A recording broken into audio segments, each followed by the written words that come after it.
말씀은 스데반의 순교라는 말씀으로 하나님 말씀 증거하도록 하겠습니다. 이 스데반의 순교의 이 말씀은 참 목회자로서 그리고 성도로서 가장 도전이 되는 말씀 중에 하나입니다. 제가 이 부분이 그래서 그런지 모르겠지만 그냥 이게 성경 신앙 서적에 대한 부분을 봤을 때 모든 것들을 다 통틀어서도 제가 오늘 아까 오전에서도 손양원 목사님 그 찬양을 불렀잖아요. 그 손양원 목사님의 그 사랑의 원자탄이라는 그 어렸을 때 그 책을 보고 그 충격을 금할 수가 없었어요. 그러니까 사실상 이 사도행전의 이 본문이 저한테 항상 이 사도행전 익숙하잖아요. 우리가 또 많이 설교하시는 말씀 중에 하나가 이 본문이기도 합니다. 그리고 저도 이제 어렸을 때 매년 성경을 한 번씩 거의 읽다시피 하니까 이 사도행전이 계속 자주 읽혀지는데 사실 읽을 때마다 이 순교의 장면, 이 스데반 수사님의 순교에 대한 이 모습이 그렇게 와닿지 않다가 그 대학 다닐 때 그 사랑의 원자탄이라는 책을 보고 참 책 보고 울었던 건 그게 처음이었던 것 같아요. 책을 보고 울었던 건 그게 처음이었던 것 같아요. 많이 울고 그때 떠오르는 게 이 사도행전의 이 말씀, 이 순교에 대한 장면이 너무 떠올라서 이 장면을 볼 때 이게 정말 하나님으로 변화되고 하나님으로 바로 세워진 하나님이 중심이 되어서 세워진 성도의 모습은 이렇게 사람을 감동시키고 감화시키고 변화를 불러일으키는구나라는 것을 그때 사실은 되게 크게 깨닫는 시기가 있었습니다. 그러니까 우리가 말로 이렇게 전하는 것보다 정말 그 안에 그리스도의 사랑이 가득하면 그것이 그와 함께 있는 그 공간, 그를 통해서 증거되는 그 말씀 안에서 변화가 야기됩니다. 변화가 분명히 나타나게 돼요. 그러니까 제가 목회자로서 항상 하나님 앞에 기도하는 부분 중에 하나도 그거예요. 내게 하나님께서 제 안에 하나님의 그 놀라운 사랑으로 채워주셔서 그것이 정말 증거될 때에 나타날 수 있도록 정말 사실상 그 책은 분명히 그 이야기들이 이렇게 이야기들에 대한 부분을 글로 표현한 거잖아요. 그 영상이라든가 그런 느낌이라든 게 전해지는 게 아닌데 그 책의 내용을 보면서 그것이 마음에 전달되는 것은 성령의 역사라고 저는 믿습니다. 무언가가 우리 안에 진짜 의미 있게 전달되는 것은 성령의 도움 없이는 불가능해요. 그래서 오늘 우리가 이 스데반 집사님의 순교에 대한 본문에 대한 말씀을 볼 때 물론 저는 약간 이게 설교의 형태로 가야 되지만 여러분들이 이 말씀을 들을 때에는 하나님께서 우리 성도 한 명 한 명의 그 마음에 섬세한 하나님의 터치가 있기를 간절히 소망합니다. 그러면서 이제 말씀 증거하도록 하겠습니다. 44절을 보시면 광야에서 우리 조상들에게 증거의 장막이 있었으니 이것은 모세에게 말씀하시니가 명하사 그가 본 그 양식대로 만들게 하신 것이라. 지금 일단 이제 장막 그 장막부터 해서 그러니까 성막부터 해서 성전에 이르기까지 이스라엘 백성들이 그 성전에 대한 프라이드 그것에 대한 의존도라든가 거기 우상화시하는 게 너무 큰 것을 지금 지적하고 있는 거예요 여기서. 그래서 그들이 지금 너희가 그렇게 우상시하고 있는 그 성전을 한번 보자. 그것이 사실은 광야에서 우리 조상들에게 증거장막으로 하나님께서 명령하신 그 명령 그대로 그 양식대로 만든 것이 아니냐라고 말할 때 여기에서 핵심적인 건 뭐냐면 우리가 새벽에 출애굽기를 다룰 때 제가 새벽 시간에 제일 강조해서 말씀드렸던 게 그거예요. 나와서 장막을 짓는데 이게 사람이 지은 게 아니라 누가 지은 거라고요? 하나님이 지으신 거라는 거예요. 왜냐하면 이런 경우에 그렇습니다. 이런 의미에서 기본적으로 이스라엘 백성들이 광야에 나올 때 그들이 원래부터 가지고 있던 재료가 있습니까 없습니까? 거기서 사용되는 재료 보면은요 다 나오기 직전에 출애굽할 때 그 애굽 사람들이 이해가 안 돼요. 왜 그런지 모르겠지만 고센 땅은 애굽 중심에 있는 게 아니라 변방입니다.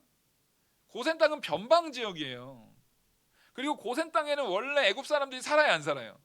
안 살아요. 거기는 이스라엘 사람들만 살아요. 그리고 거기가 애굽 사람 자체가 목축하고 양치는 일을 더럽게 생각하기 때문에 그 근처는 같이 가까이 가지도 않아요, 사실은. 근데 이스라엘 백성들이 출애굽할 때 그러면 애굽 한 복판을 지나가지고 통과해서 나갔겠습니까? 아니에요. 그냥 변방했으니까 나간 거예요. 근데 거기서 이상한 장면이 나와요. 이스라엘 백성들이 나갈 때 누가 예물을 막 주면서 빨리 나가라 그래요? 애굽 사람들이 와가지고 예물을 막 주면서 빨리 나가라 그래요. 그럼 그 사람들이 어디까지 온 거예요? 예물 들고 고센 땅까지 온 거예요. 예물 들고 고센 땅까지 왔어요, 그 사람들이. 이게 누가 하신 일입니까, 이게? 하나님께서 일을 하신 거예요. 하나님의 성전을 위해서 하나님 그 나중에 그 받아온 예물들에서 금과 그 이런 은과 그 실들 막 이런 내용들 있잖아요. 거기서 보면 어디서 갑자기 해달의 가죽이 나와요. 어디서 그런 가죽들 천들이 어디서 나옵니까? 당시의 직조물이라는 것은 굉장히 비싼 겁니다. 그 이 천이라는 게 요즘 생각하는 의미에서 천을 생각하시면 안 돼요. 당시에 직조되어 가지고 천이라는 것은 굉장히 값진 거예요. 어디 쉽게 구할 수 있는 내용들이 아니란 말이에요. 그런 거를 다 줬어요. 그런 거를 다 줘가지고 또 홍색, 청색, 자색, 홍색 실을 광야에서 어떻게 만듭니까? 그거를 누가 준 거예요? 당시에 최고의 문명을 자랑하고 있던 애굽 사람들이 그거 다 준 겁니다. 근데 그 준 양이 성전을 만들고도 남아요, 안 남아요? 남아요. 하나님께서 미리 준비시킨, 자, 우리 성도가 잘 생각해야 됩니다. 하나님께서 내게 주신 은혜, 이제 물질적인 은혜와 건강의 은혜와 사회적인 이런, 진짜 한국의 경우에는 사회적 인프라로서 우리가 누리고 있는 이 은혜가 있습니까, 없습니까? 굉장히 있어요. 특히 서울에 사시는 분들은 그거를 더욱더 크게 누리고 있다는 걸 사실은 그 다른 지방에 사는 사람들보다 더 감사해야 돼요, 사실. 훨씬 더 감사해야 돼요. 하다못해 여기에서 10분만 가면 한강이잖아요. 그거 누구만 누려요? 밤에 한강 지나면은 한국인지 유럽인지 알 수가 없어요. 근데 그거 다른 데서는 쉽게 누릴 수 있습니까? 못 누려요. 못 누려요. 사실 우리가 누리고 있는 것은 지금 저 외국까지 갈 것도 없어요. 지방에 있는 사람들이 다 서울로 올라오고 싶어도 올 수가 없어요. 이게 그러니까 사실상 서울에서 태어나가지고 부모 덕분에 서울에서 이게 자란 거는 그것만으로도 되게 감사해야 되는 부분이 있어요. 그러니까 사실상 지방에서 누리지 못하는 인프라를 서울에서 분명히 우리가 누리고 있는 거 사실이에요, 아니에요? 사실이거든요. 사실이에요. 근데 그 사실을 제가 지금 다시 확인시켜 드렸습니다. 근데 그거에 굉장히 감사하면서 기도하신 적 있으세요, 없으세요? 오늘도 이런 귀한 걸 누리면서 사는 거에 대해서 감사하시면서 기도하신 적 있으세요? 우리가 누리고 사는 것이 너무나 당연하게 느껴져요. 너무나 당연한 것 같아요. 우리가 풍족하게 먹고 살고 있는 것들에 대해서 제가 저희 집사람하고 자주 하는 얘기가 있어요. 막 요즘에 자꾸 배가 나와가지고 이렇게 뭘 먹으면서 야, 너무 잘 먹으니까 이렇게 배가 나온다. 그러면서 얘기를 하면서 진짜 제가 개척교회 할 때 몸무게가 54kg까지 빠진 적이 있었거든요. 정말 운동 하나도 안 했어요. 다이어트 이런 거 하나도 안 했어요. 온전히 그냥 딱 아침, 점심, 저녁 세 끼만 먹고 다른 군것질 하나도 안 하고 그나마도 이렇게 너무 과식하지 않으면은 제가 54kg까지 빠지더라고요. 그리고 약간의 스트레스가 딱 접목이 되니까 생각해보세요. 남자잖아요. 54kg까지 그때 좀 몸도 아프기도 했지만 이게 죽을 수도 있겠다. 그때 너무 힘든 잠깐이었지만 너무 힘든 그 상황에 제가 50kg 때까지 이렇게 가버리니까 몸이 너무 망가지더라고요. 근데 보세요. 요즘에는 집사람한테 그러는 거예요.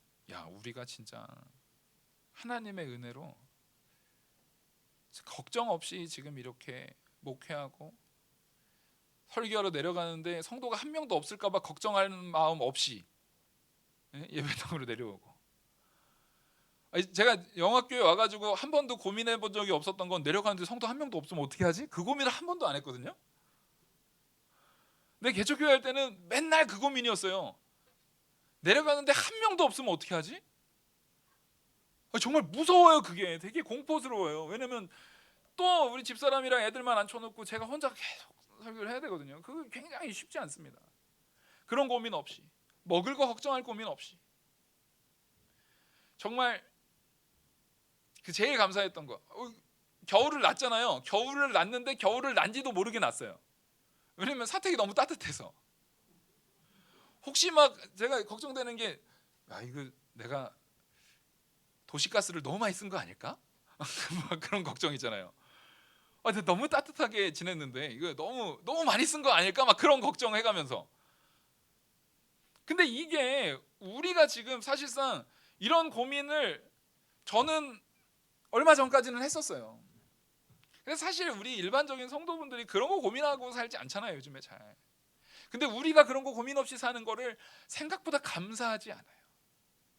이스라엘 백성들이 성막을 지을 때 자기들이 무언가 해서 한 게 아니라니까요. 하나님이 준 거라니까요. 마찬가지로 우리가 지금 누리고 있는 이런 것들이 누구의 은혜 아래, 누구의 허락 가운데 지금 우리가 누리고 있는 겁니까? 하나님이 주시는 은혜 안에 누리고 있으면서 과연 우리가 그거에 대해서 얼마나 감사하는지, 얼마나 그것을 기뻐하는지, 하나님께 영광 돌리는지 한번 생각해 보셔야 돼요. 진짜 나는 원래 이 정도는 누려야 되는 사람인 게 맞아요? 나는 당연히 이거는 알고 봤더니 태어났더니 우리 부모님이 좋으신 분들이었던 게 거의 대부분이에요. 태어났더니 저기 북한에 아니면 저기 리비아 막 이런 데서 태어났으면 여러분 답이 없어요. 방법이 없어요. 암만 성실해도 소용이 없어요. 뭐 노력하고 성실하면 된다고요? 한국이니까 노력하고 성실할 때 되는 거지. 그런 데서 태어나면 노력하고 성실, 암만 노력해봐도 어떻게 해요? 될 수가 없어요. 방법이 없어요. 아무리 노력해도 안 되는 사회가 있습니다.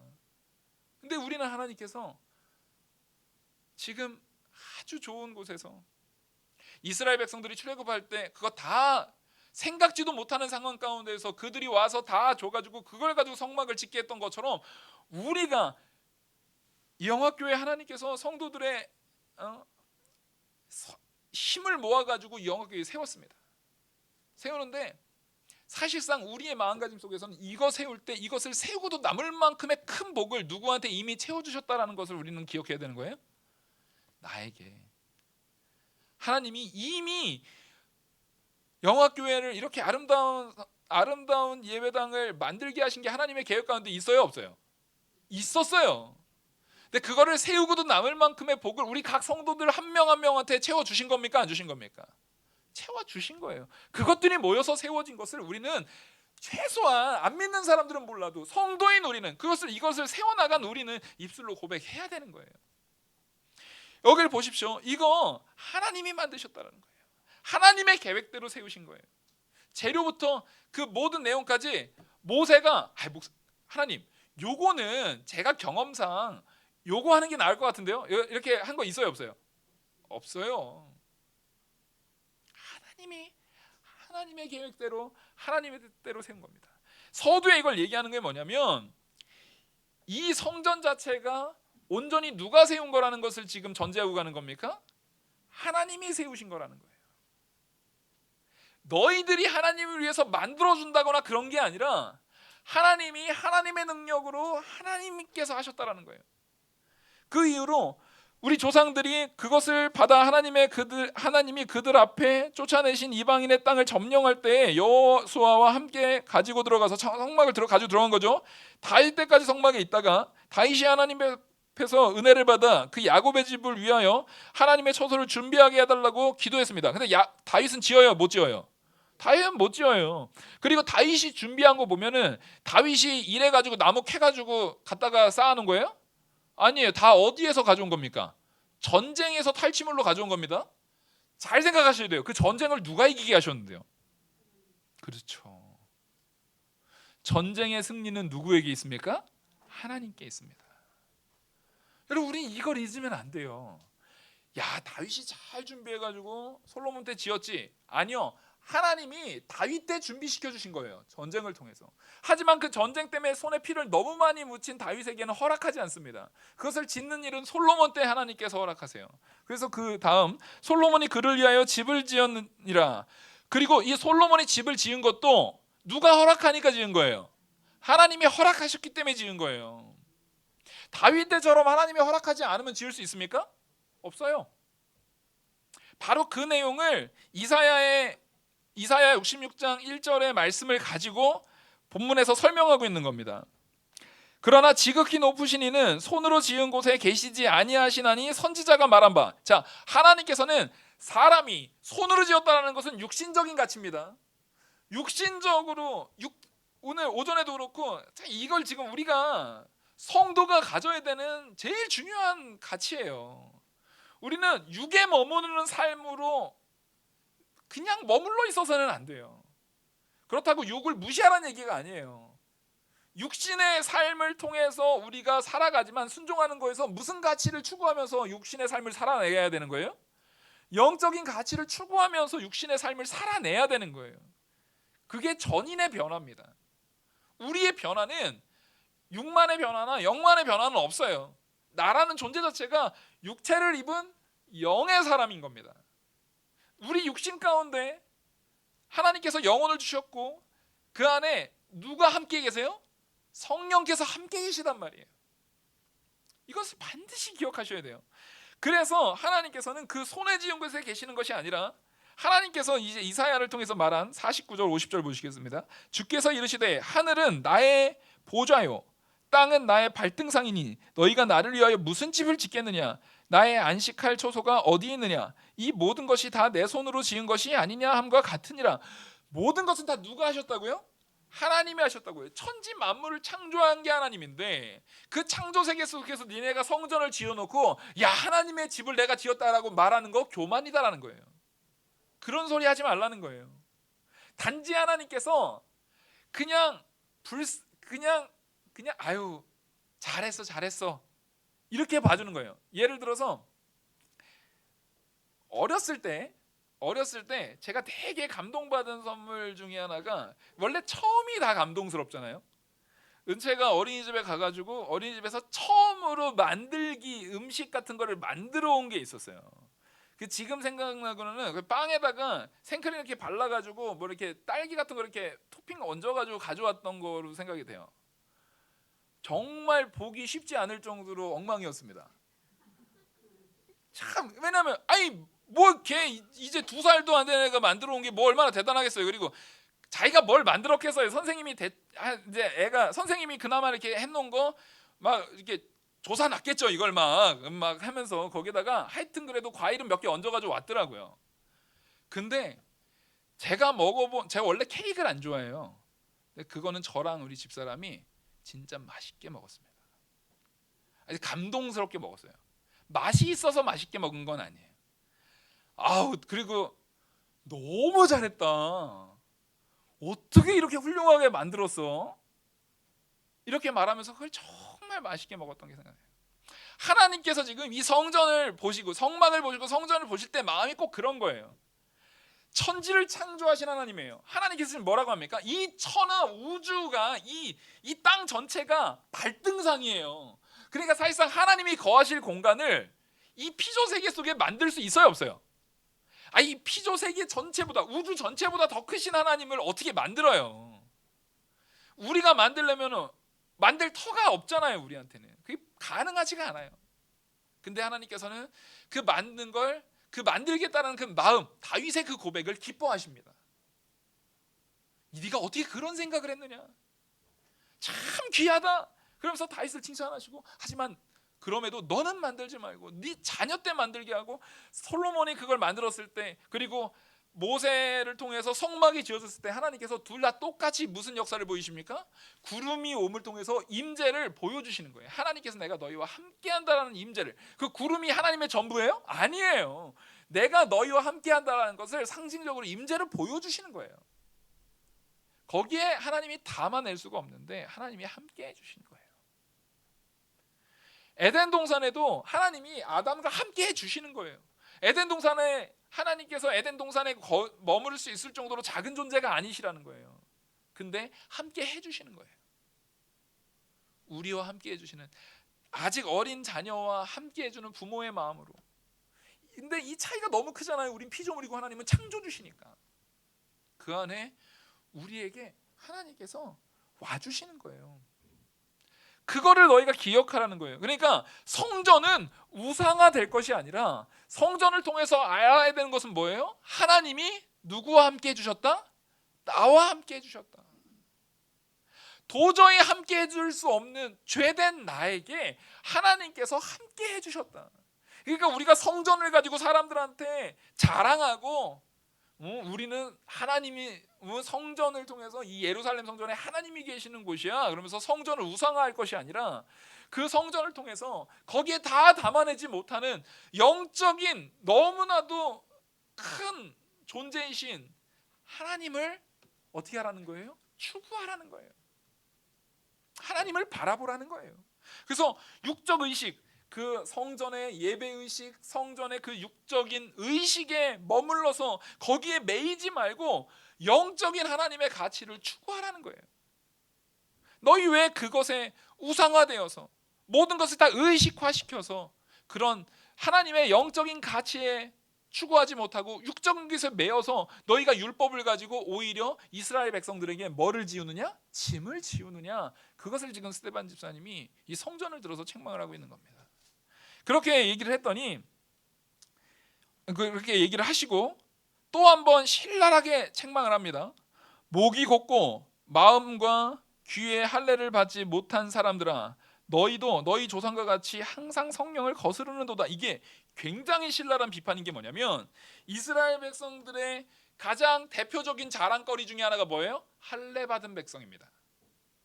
내가 할례 받음. 그래서 저 할례 받지 못한 자들을 아주 경멸하고 사람 취급 안 했단 말이에요. 근데 그걸 가지고 지금 책망을 하고 있는 거예요. 너희가 육적으로는 할례를 받았다라고 지금 말하고 있지만 정작 진짜 중요한 무슨 할례요? 영적인 할례. 진짜 영적인 가치 가운데서 받아 누려야 되는 그 할례를 너희가 받지 못하고 있다라는 거예요. 그게 바로 뭡니까? 마음의 귀의 할례. 내 마음에 성령을 품고 우리 주 예수 그리스도를 믿음으로 구원받아야 되는 그 가치를 전혀 품지 못하고 그 예수 그리스도의 복음을 듣지 못하는 그 귀, 그것을 통해서 전혀 할례를 받지 못함으로 성령을 거스르는 거예요. 자, 이게 왜 성령을 거스르는 거냐면, 자, 마음의 할례를 받고 복음을 들을 수 있는 것은 누구를 통해서만 가능합니까? 그렇죠. 내 안에 계시는 성령의 역사를 통해서만 가능해요. 근데 그거를 이들이 지금 끝까지 뭐 하고 있는 거예요?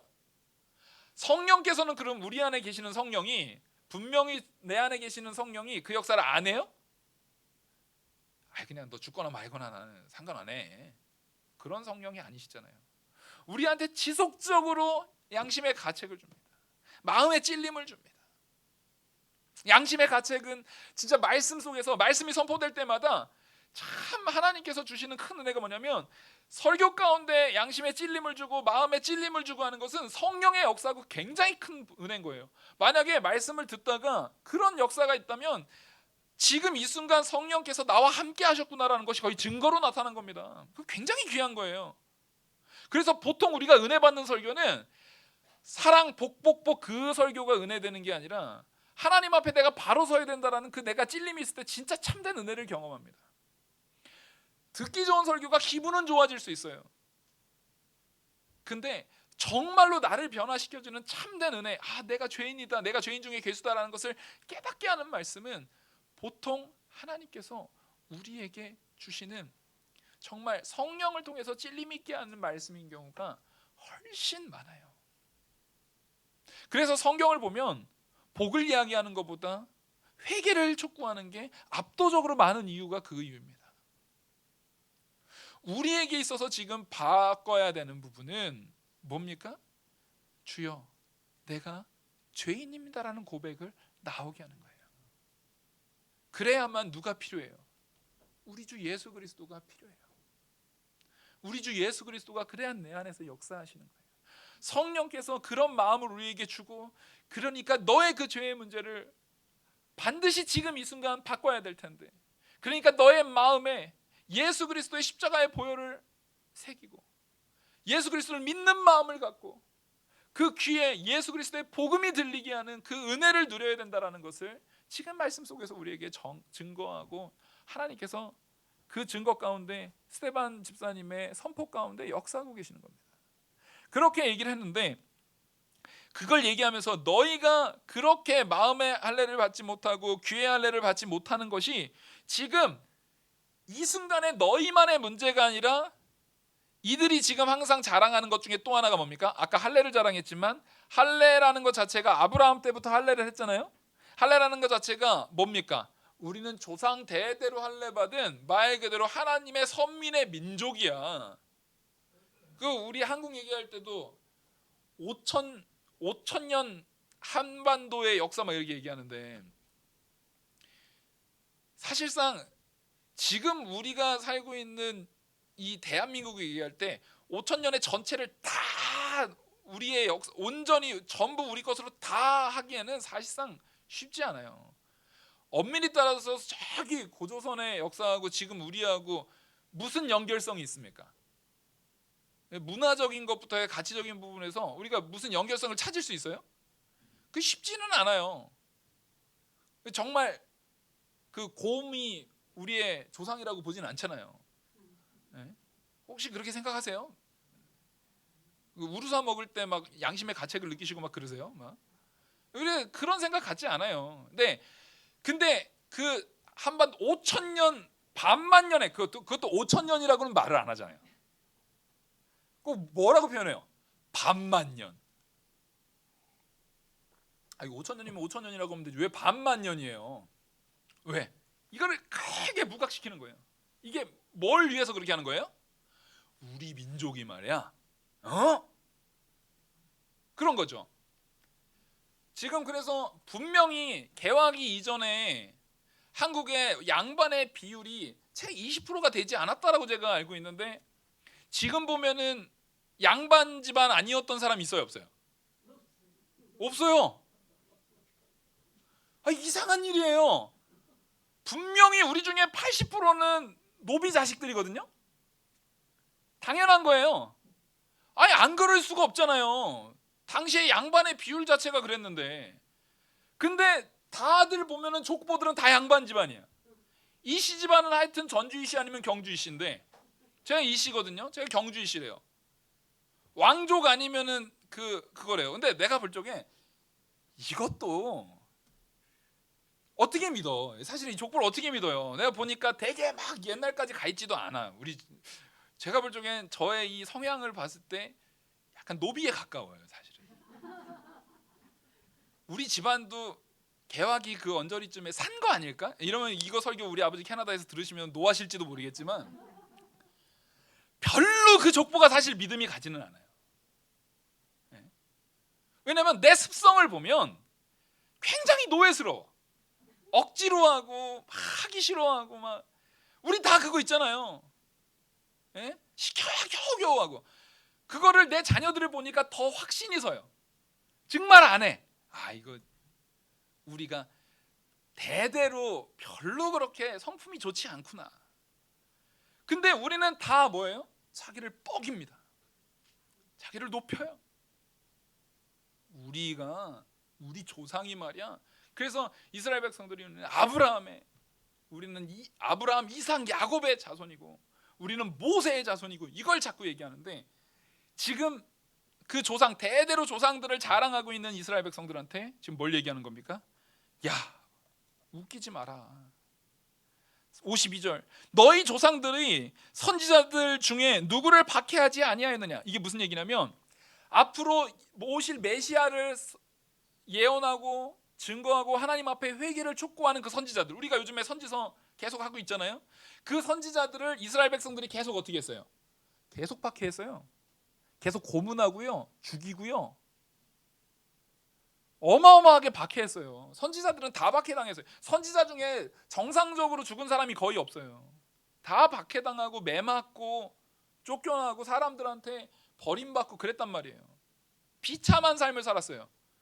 분명히 그 선지자들이 전한 게 하나님의 말씀이 분명한데도 불구하고 전혀 그걸 받아들이질 않았어요.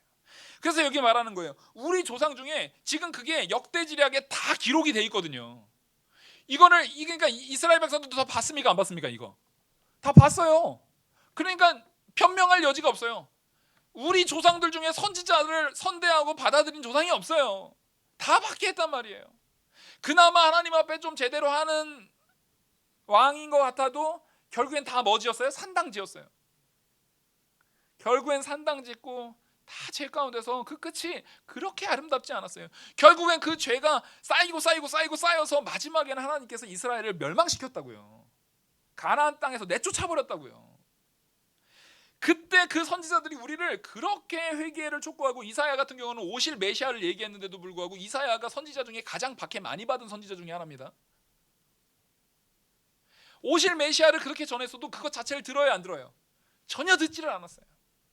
너희가 그렇게 해놓고 뿐만 아니라 의인이 오시리라고 예언한 자들을 그들이 죽였고, 분명히 의인 메시아가 올 거를 예언한 사람들도 다 죽였어요, 안 죽였어요?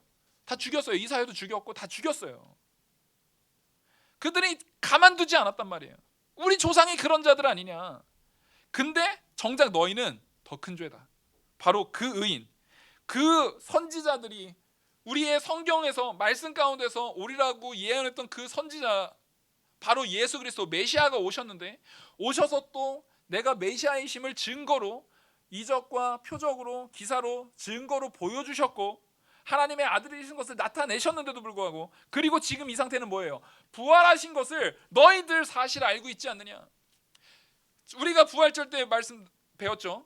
돌이 굴려진 거는 예수님께서 나오려고 돌 굴린 거예요? 사람들한테 증거로 보여주시려고 굴려주신 거예요? 증거로 보여주려고요. 예수님은 이미 열어서 들어가 봤더니 안 계셨어요. 돌이 예수님을 막지 못해요. 부활체이신 예수님을 돌은 막지 못해요. 열어주신 이유는, 천사를 통해서 그걸 열어주신 이유는 믿지 못하는 자들, 믿음이 연약한 자들에게 거기에 이미 누가 없었다? 예수님의 시체가 없다라는 걸 보여주기 위해였던 거였어요. 그러니까 예수님께서 이거보다 더 어떻게 증거를 보여주십니까? 증거를 충분히 보여주셨어요. 근데도 그 증거를 뭐 하지 않아요? 믿지 않아요. 오히려 믿지 않을 뿐만 아니라 의인을 잡아준 자요 살인한 자가 되니라. 너희들은 그 살인한 자가 되지 않았느냐. 그리고 그 살인해놓고서 분명히 그 이후에 나타난 증거 속에서도 너희들은 믿지 않지 않고 있냐. 왜 이렇게 믿지 않느냐를 책망하는 겁니다. 그래서 너희는 그 앞에 말 그대로 그 아버지의 그 아들, 그 조상의 그 자손, 이걸 얘기하는 거예요. 오실 메시아를 예언했던 선지자들을 잡아 죽이는 조상의 오신 메시아를 잡아 죽인 그 자손이라는 거예요. 이거 지금 신랄하게 비판하는 거예요, 아주 대놓고. 근데 이게 바로 우리들입니다. 그 예수 그리스도께서 누구 죄 때문에 죽은 거예요? 내 죄 때문에 죽은 거예요. 이게 영적인 가치예요. 아유, 나는 2000년 전에 뭐 있지도 않았는데 그건 나랑은 상관없어요. 난 예수님 존경해요. 난 예수님하고 난 좋아요. 나는. 그게 아니라 그 영적인 의미에서 예수님께서 누구 죄 때문에 죽으신 거예요? 내 죄 때문에 죽으셨다고요. 이 말씀은 그 가치를 너희가 도대체 왜 깨닫지 못하고 있느냐. 그리고 53절, 너희는 천사가 전한 율법을 받고도 지키지 아니하였도다. 바로 천사가 전한 그 율법이 뭡니까? 예수 그리스도께서 우리의 메시아 되시고 하나님이시다라는 것을 계속 그 천사들을 통해서 구약시대 내내 하나님께서 보내셔서 알려주셨잖아요. 가장 대표적인 예로 아브라함에게 이삭을 준다, 독자 이삭을 통해서 메시아가 나올 것을 약속하신 것도 천사를 통해서 보내주셨습니다. 근데 그거를 이 사람들이 믿어야 합니다. 이미 왔는데도, 예수 그리스도께서 오셨는데도 믿지 않아요. 그렇게 얘기를 했더니 지금 이 말을 딱 들으면 이 유대인들이 지금 특히 이 회당에 있는 제사장들과 그 신앙의 이 교사들이 다 알아듣는 얘기를 한 겁니다. 사실상 여기에 변명의 여지가 있어요, 없어요? 변명의 여지가 있으면은 딱 거기서 딱 나왔겠죠. 이제 가말리엘 제자 중에 하나 나와서, 야, 스데반, 너 집사라서 잘 모르나 본데 잘 들어. 너 틀린 거야. 율법은 사실 이거야라고 말을 해야 될 거 아니에요. 정말 틀렸으면. 근데 이들이 하는 태도와 행동이 뭡니까? 마음에 찔립니다. 여기까지는 좋아요. 이 찔림은 기본적으로 그들의, 여러분 잘 아셔야 돼요. 이스라엘 백성들이 아예 불신자가 아니라 그들의 마음에 이미 그들 안에는 누구의 역사가 있는 거예요? 성령의 역사가 있는 거예요. 오죽하면 성경에 이 이방인도 변화돼서 이렇게 발전할진데 유대인이 변화되면 얼마나 더 크게 변화될 건지에 대한 부분을 우리한테 잘 로마서에서 말해주고 있습니다. 마찬가지로 실제로 이 예수님의 죽음 이후, 예수님께서 승천하신 이후에 사도들의 역사를 보면 예수님의 제자들은 다 누구예요? 유대인들이에요. 유대인들의 놀라운 역사들이 있습니다. 우리는 유대인을 무시하거나 그러면 안 돼요. 문제는 그들이 변화되지 않는 게 문제인 거지. 변화됐을 때 그들의 파워라든가 능력이라는 그들의 진짜 큰 변화는 이방인인 우리가 변화되는 거하고는 차원이 다릅니다. 그건 우리는 분명히 인정을 해야 돼요. 근데 이들이 그 마음이 찔렸는데 그것을 어떻게 해요? 앞에서 베드로 때는 그 마음의 찔림을 가지고 통회하면서 우리가 어찌할 거라는 변화가 있었다고 한다면 또 다른 형태가 있어요. 마음이 찔렸는데 그것을 그 마음의 찔림을 향해서 이거는 성령 회방죄입니다. 끝까지 거스르고 이를 갈면서 죽이고자 하는 마음을 갖는 거예요. 여러분, 말씀을 들을 때 성령께서 내 안에 마음의 찔림을 주셨다고 한다면 기회입니다. 우린 그 기회를 살려야 돼요. 근데 그 기회를 가지고 마음에 찔리는 내용을 가지고 전혀 회개할 생각 안 하고 지가 뭘 알아? 내 인생에 대해서 뭘 알아? 이런 마음가짐을 가지면 안 돼요. 특히 아이들도 뭐 목사님이 뭘 알아? 부모님이 우리에 대해서 뭘 알아? 그러면 자기들은 알아요? 저에 대해서 아세요? 우리 서로 다 몰라요. 그래서 제 얘기를 들어달라는 얘기가 아니에요. 제가 증거하는 그 말씀이 성경의 가치에 근거된 말씀일 때에는 그것이 하나님의 말씀인 줄 알고 우리가 변화하고 회개를 그 안에서 세워나가야죠. 근데 이들이 지금 스데반 집사님의 말씀을 하나님의 말씀으로 듣지 않고 어디 저거 집사 나부랭이가 그냥 지가 뭐라고 우리를 이렇게 책망을 해? 분명히 하나님의 말씀에 입각한 철저하게 옳은 말씀을 전했음에도 불구하고 전혀 반박할 수 없는 진리의 말씀을 전했음에도 불구하고 이를 가는 거예요. 분노를 참아내지를 못하는 거예요. 그러면서 이렇게 행동을 합니다. 근데 그들이 마음을 찔려서 이를 갈 때 스데반 집사님의 모습이 아주 귀합니다. 저는 이 55절 이 말씀 같은 경우는 우리가 좀 외우고 좀 항상 마음에 담았으면 좋겠어요.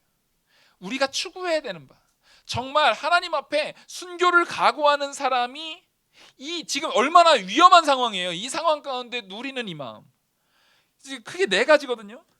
기본적으로 이게 전제되려면 55절 스데반이 성령이 충만하여, 첫째로 성령이 충만해야 돼요. 그리고 하늘을 우러러 주목하며, 그 주변에는요 다 이를 갈고 죽이고자 아주 눈을 부릅뜨고 너 죽일 거야 막 이러면서 바라보는 사람들만 있어요. 근데 그 가운데서도 누굴 바라봐야 돼요? 하나님만, 하늘만, 우리 주 예수 그리스도 서서 나를 위해서 서서 계시는 그 예수 그리스도를 바라보는, 하늘을 바라보는 마음이 있어야 돼요. 이게 영적인 가치입니다. 현실을 바라보면은 우리가 흔히 말하는 건 현실은 아주 비참하죠. 근데 현실에 매몰되지 마시고 그 현실을 초월하는 하나님의 놀라운 역사 가운데 하늘을 우러보는 그 마음이 있어야 된다는 거예요. 그리고 하나님의 영광, 하늘을 우러러 봤을 때 거기서 발견되는 건 뭐예요? 하나님의 영광을 발견해야죠. 그 영광을 발견할 때 이제는 내 목숨이 어떻게 되는 겁니까? 그 영광 가운데 내 목숨이 이제 아무것도 아니게 되는 거예요. 이게 죽는 게 죽음이 아닌 거예요. 이 고통이 나한테 해가 아닌 거예요. 누구의 영광 앞에서요? 하나님의 놀라운 영광 앞에서 내가 거기에 사용될 수 있다면, 내가 거기에 쓰임받을 수 있다면, 그 놀라운 영광 앞에서 이것은 아무것도 아니게 되는 거예요. 그리고 마지막으로 예수께서 하나님 우편에 서신 것을 보고, 바로 이게 되게 중요한 겁니다. 누구의 사랑을 보는 거예요? 그리스도의 사랑을 보는 거예요. 내가 지금 이 공포 가운데, 고통 가운데, 이 꽉 모든 것이 다 막혀있는 이 상황 가운데서도 누구는 나를 향해서 앉지도 못하고 서서 나를 사랑하는 마음으로 바라보고 계시다? 우리 주 예수 그리스도는 나를 바라보고 계시는구나, 나와 함께 계시는구나. 그것이 목도되어야 되는 겁니다. 그걸 보니까 스데반 집사님은 아주 담대함이 생기는 거예요. 그래서 말하되 보라, 하늘이 열리고 인자가 하나님 우편에 서신 것을 보노라. 지금 스데반 집사님이 자기가 보고 있는 그 영광의 가치를 증거하고 있는 겁니다. 지금 실시간으로 지금 예수님께서 서서 나를 지금 향해서 바라보시는 그 영광의 내용을 내가 지금 목도하고 있고, 그것을 내가 지금 보고 있는데, 여러분들 이거 지금 회개해야 됩니다라고 말하고 있는데, 지금 이게 얼마나 놀라운, 이 성령의 역사가 얼마나 충만한, 이거 만약에 부흥 집회면은 아멘 튀어나와야 되는 상황이잖아요. 그렇죠? 이거 지금 아멘 나와야 되는, 이 스데반 집사님이 이 영광을 가지고 했으면 이거 아멘 튀어나와야 되는 상황이에요. 근데 반응이 어떻게 나와요? 57절, 그들이 큰 소리를 지르며 귀를 막고 일제히 그에게 달려들어. 여러분, 육신에 매몰된 사람들의 모습은 이겁니다. 아무리 영적인 것을 실시간으로 보면서 실시간으로 생동감 있게, 제가 죽었다 깨어나도 스데반 집사님이 증거했던 이와 같은 설교를 할 수 있을까? 저는 거의 불가능해 보여요. 실시간으로 그리스도께서 살아서 지금 나를 위해서 서서 안타까움으로 바라보시는 그 사랑을 체험하면서 여러분들한테 설교하는 거, 모든 설교자의 가장 큰 소망일 겁니다. 근데 사실 가능해 보이진 않아요. 그러니까 어떤 설교보다도 이거보다 더 값진, 더 현장감이 있고, 더 현실감이 있고, 더 능력이 있고, 더 사랑이 있고, 더 큰 은혜가 있는 설교를 과연 누가 할 수 있을까요? 근데 그런 설교가 선포된다 할지라도 그것을 듣는 청중이 뭐에 매몰돼 있으면은요, 육적인 것에 매몰되어 있으면, 영적인 것을 전혀 아랑곳하지 않고, 그 청중이 전혀 영적인 것을 사모하지 않고, 예수 그리스도를 사모하지 않고 육적인 것에 매몰려져 있으면은 이러고 있는 거예요. 죽여! 죽여! 이러고 있는 거예요. 저 스데반 죽여! 이러고 있는 거예요. 지금 딱 마귀 같죠? 제가 참 마귀 연기 잘하는 것 같아요. 제 안에 거의 그 마귀 가운데 토막 같은 그런 놈이 있어가지고 마귀 연기 참 잘하잖아요. 아니 설교를, 은혜로운 설교는 생동감 있게 못 전하는데 죽여 이런 건 굉장히 현실감 있게 전하잖아요. 이게 왜 그러냐면 저만 그런 게 아니라 다 마찬가지세요. 그죠? 내가 복음을 전하려고 하면 잘 안 받잖아. 근데 제가 막 다 자기를 생각해 보세요. 제가 은혜로운 걸 전하려고 하면은 사람들이 잘 안 받는데, 악의를 전하려고 하면은 귀신같이 알아차리잖아요. 내가 뭐에 익숙한 거예요? 이 완악함에 익숙해요. 우리가 지금 우리가 왜 그러냐면, 내가 그런 상황에 있다는 것은 영적인 것을 추구하고 있지 않다라는 것을 지금 우리가 고백해야 되는 겁니다. 정말 영의 가치를 추구해야 돼요. 오늘 제가 기도 제목을 하는데 매 순간마다 기도 순서 해가지고 기도 부탁하는 게, 여기 우리 영화교회 와서 제가 제일 큰 시험이 그거예요. 그래서 인성 목사님한테 기도 순서 이렇게 전화해 주시고 이렇게 좀 부탁을 해주시면은 거절을 너무 많이 해요. 하다 제가 너무 힘들어가지고 우리 장로님들한테 SOS를 친 거예요. 기도 순서 이거 좀 제발 좀 나오셔서 주기도문을 외우셔도 상관없어요. 아주 부족한 기도, 세상에 좋은 기도, 부족한 기도, 잘한 기도가 어디 있습니까? 근데 최소한 아까 그래서 제가 오전 시간에 그랬잖아요. 성도로서 뭐는 하자? 할 건 하자. 우리가 내가 성도로서 해야 되는 일들을, 그것이 영적인 거예요. 신앙생활하면서 내가 직분자로 혹은 성도로, 직분자가 아니어도 상관없습니다. 성도로 내가 세워짐을 받았으면 하나님 앞에 기도하는 것, 그게 가장 영적인 것이고 가장 값진 것이고 가장 귀한 거 아닙니까? 그걸 뭘 부끄럽다고 우리가 그러면 안 돼요. 할 건 해야 되는 거예요. 부족하다고 그거 가지고 비아냥거릴 사람 아무도 없습니다. 만약 그걸 비아냥거릴 것 같으면은 오늘 제가 분명히 말씀드립니다. 그거 하나님께서 아주 굉장히 노하실 겁니다. 더듬더듬하면서 기도를 한다 할지라도 그 기도를 누가 받으시는 거예요? 기도는 여러분들한테 하는 게 아니에요. 기도는 사람한테 하는 게 아니에요. 하나님이 받으실 기도예요. 하나님이 영광 받으실 기도예요. 우리는 그 영적인 가치를 가지고 하나님 앞에 드려야 되는 거예요. 스데반 집사님처럼 이렇게 아주 찬란하게, 휘황찬란하게 이렇게 하지 못해도 상관없어요. 모세는 말이 익숙하지 않은 사람이었어요. 근데도 하나님께서 그 영광을 받으신다고요. 근데 모세보다 더 귀하게 쓰인 사람이 있습니까? 없어요. 우리가 진짜 추구해야 되는 것은 내 눈앞에 보이는, 내가 기도할 때 부끄러워. 눈앞에 보이는 사람들을 보면 부끄럽죠. 누구처럼, 스데반 집사님처럼 하늘을 바라보면서, 영광의 하나님 바라보면서 하나님 앞에 내 참된 고백을 고백하시기 바랍니다. 그게 더듬더듬이어도 상관없어요. 하다가 막혀도 상관없어요. 얼마든지 기다려줄 거예요. 막혀서 기도를, 어떤 목사님들은 기도 몇 분 이상 하지 마십시오 막 그러는데 괜찮아요. 저는 그거 아랑곳하지 않고 설교 길게 하잖아요. 괜찮아요. 걱정하지 마세요. 기도를 30분 하시면 30분 늦게 끝나는 것뿐이에요. 괜찮아요. 얼마든지 기다려줄 테니까 하나님 앞에 이 스데반 집사님처럼 하나님을 바라보면서 하는 참된 우리 영적인 고백이 나타나길 간절히 소망합니다. 우리 그렇게 나가야 되는 거예요.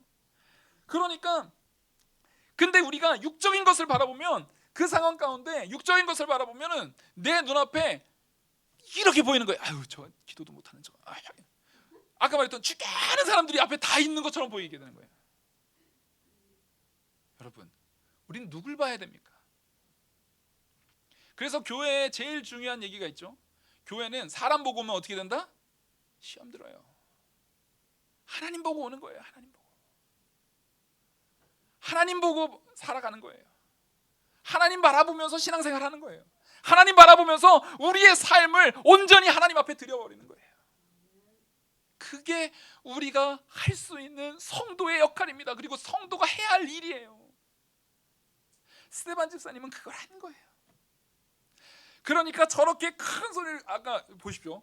지금 갑자기 제가 이렇게 설교하고 있는데 우리 성도님들이 다 같이 일제히 귀 이러면서 쭉 하고 저를 막 이렇게 보면 제가 공포를 느낄까요, 안 느낄까요? 일제히 그런다면. 일제히도 필요 없어요. 이 중에 한 5명만 그래도 제가 무서울 거예요. 이게 뭐지? 악령의 역사 있나? 그래서 소름이 그냥 확 돋을 거예요. 한 명만 그래도 소름이 확 돋을 거예요. 근데 지금 모든 사람이 그냥 소리만 내는 것도 아니고 그러면서 달려들어서 돌로 치려고 하고 있어요. 돌로 치고 달려드는 거예요. 그러면서 어떤 사람들이 이게 옷을 벗는다라는 것은 결사각오를 한다는 얘기거든요. 지금 여기서 보면은 성 밖에 내치고 성 밖으로 끌어내다가 아주 끌어다가 던져버린 거예요.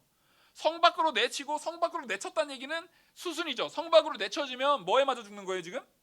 돌에 맞아 죽는 수순이에요. 성 밖으로 내쳐졌다는 얘기는 이게 지금 돌에 맞아 죽는 수순입니다. 스데반 집사님 알아요 몰라요? 알고 있어요. 지금 내가 돌에 맞아 죽는 수순으로 지금 가고 있다는 걸 알고 있는 거예요. 지금 가는데 자 돌에 맞으셔야 되니까 이쪽으로 오십시오. 자 이쪽으로. 스데반 집사님 이쪽으로 오세요. 사람 많으니까 좀 혼잡하니까 이쪽으로 오세요. 이렇게 했어요? 질질 끌고 간 거예요. 여기 지금 공의에 모인 자리에서 성전까지 가려고, 성벽 밖까지 가려고 하면은 한참 가야 돼요. 질질 끌려가는 거예요. 질질 끌려서 질질 끌려가고 그 사람이 죽여 소리치는 사람들, 그 사람들한테 끌려갈 때 공포가 당연히 있을 것 같잖아요. 근데 어떻게 됩니까? 그 사람들이 옷을 벗었다는 것은 결사각오했다는 거예요. 반드시 죽인다는 거예요. 그거를 사도 바울에 바라봐뒀다는 것은, 사도 바울이 당시에 사울이죠. 여기선 사울인데 나중에 사도 바울이 젊었을 때 이름이 사울이었으니까 사울의 발 앞에 그 옷을 넣었다는 얘기는 사울이 그 열심당원 중에 하나였던 얘기예요. 당시의 옷은 굉장히 큰 중요한 재산이거든요. 그러니까 벗었다가 그때는 흥분해서 벗었는데 나중에 옷 찾는데 없으면 어떡해? 큰일 나는 거예요. 그러니까 믿을 만한 사람한테 맡겨놓은 거예요. 지금 믿을 만한 사람한테 맡겨놓은 거예요. 그러니까 사울도 그들 중에 그 열심당원 중에 하나였던 거예요. 그래서 죽여 하고 있는데 스데반 집사님의 마지막 고백 59절 60절 우리 같이 읽겠습니다. 시작. 그들이 돌로 스데반을 치니 스데반이 부르짖어 이르되 주여 내 영혼을 받으시옵소서 하고 무릎을 꿇고 크게 불러 이르되 주여 이 죄를 그들에게 돌리지 마옵소서. 이 말을 하고 자니라. 아멘. 이 고백이 정말 우리가 정말 영적으로 이 말씀을 본다면 내 마음에 사무쳐야 합니다. 내 마음에 사무쳐야 돼요. 그리스도를 내가 바로 믿지 않은 그 신앙의 모습 속에서 내가 지금 예수 그리스도에서 바로 서지 않는 내가 신앙인이라고 한다면 우리가 지금 믿고 있는 이 신앙, 우리가 지금 믿고 있는 이 말씀은 이렇게 스데반 집사님처럼 돌에 맞아 죽고 그 많은 고통 속에서 자기의 목숨을 아끼지 않고 순교했던 그 순교의 피 위에 우리는 서 있는 거예요. 우리가 지금 이렇게 쉽게 신앙생활하는 게 쉬워 보이지만 전혀 쉬운 게 아니었어요. 마침 우리가 하나님의 은혜로 제가 볼 적에는 우리 시대에 태어난 사람들이 너무 연약하기 때문에 우리에 맞게 요 정도 시대에 태어나게, 그것도 한국에 태어나게 하신 것뿐이에요. 우리의 연약함을 불쌍히 여기시고. 근데 우리가 누리고 있는 이거는요, 스데반 집사님을 포함한 많은 순교자들의 피 위에 우리가 세워진 거예요. 놀라운 은혜 안에 우리는 세워진 것뿐이에요. 그걸 우리가 누리고 있는 거예요. 근데 스데반 집사님은 마지막까지 뭘 실천하십니까? 하나님 사랑과 이웃 사랑을 실천하는 거예요. 지금 보십시오. 돌로 친 거예요. 그러니까 돌에 맞고 있는 거예요. 지금 한 방 맞고 딱 죽는 게 아니잖아요. 죽을 때까지 돌로 맞는 거예요. 죽을 때까지 돌에 맞는 거라고요. 얼마나 맞아야 되는지 몰라요.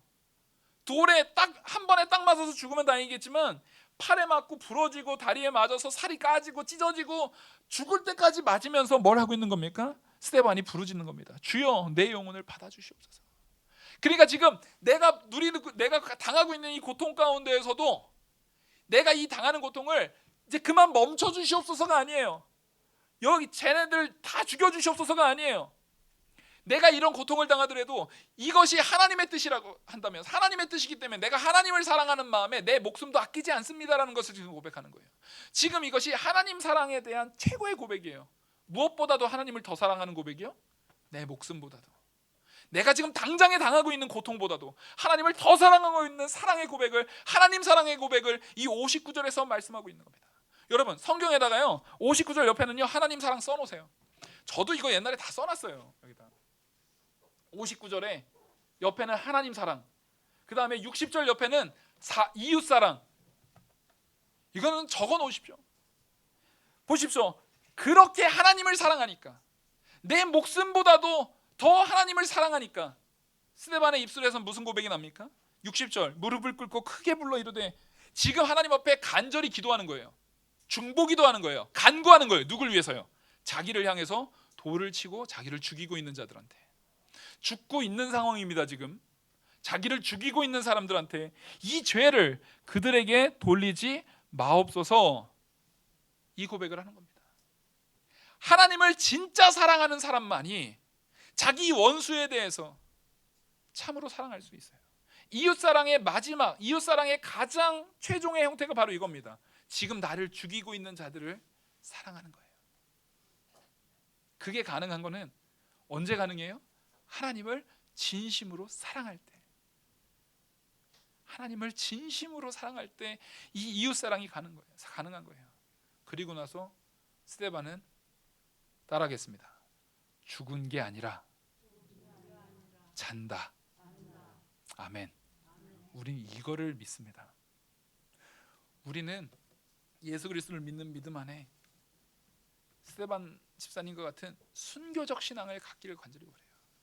그게 이루어진다 안 이루어진다라는 것은 몰라요. 근데 최소한 오늘 배운 말씀이 내 삶의 지향점이길 간절히 소망합니다.